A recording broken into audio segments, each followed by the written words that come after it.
ex-commander-in-chief. Despite all this, Democrats are continuing to try to undermine the president-elect and are still refusing to accept the election results.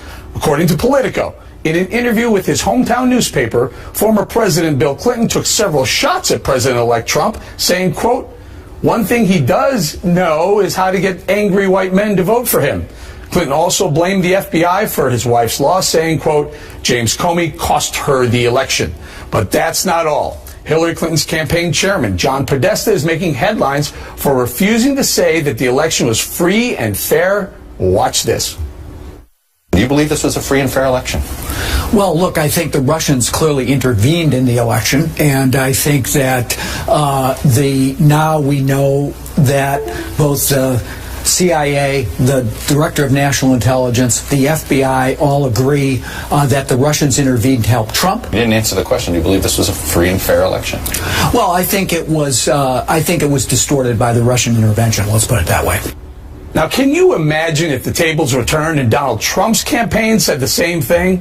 Then you have disgraced interim DNC chair down in Brazil, who WikiLeaks exposed as having given debate and town hall questions to the Clinton campaign. She's now taking the Democrats' Russian hacking talking points to a new low level. Watch this.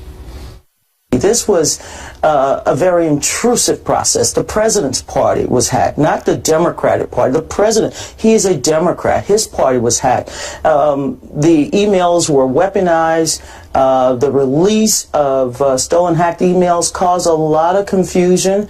And, of course, it disrupted our daily campaign lives. Donald Trump used this information in ways to also sow division.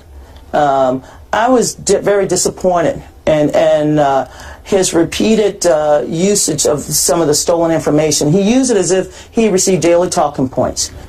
As for President Obama, he's still making excuses, but appears to be finally admitting that the main reason President-elect Trump won is because he outworked Hillary Clinton on the campaign trail. Watch this. Oftentimes, younger voters, minority voters, Democratic voters are clustered in urban areas. So and on the coasts. Sure. And on the coasts. And so as a consequence, you've got a situation where there are not only entire states, but also big chunks of states where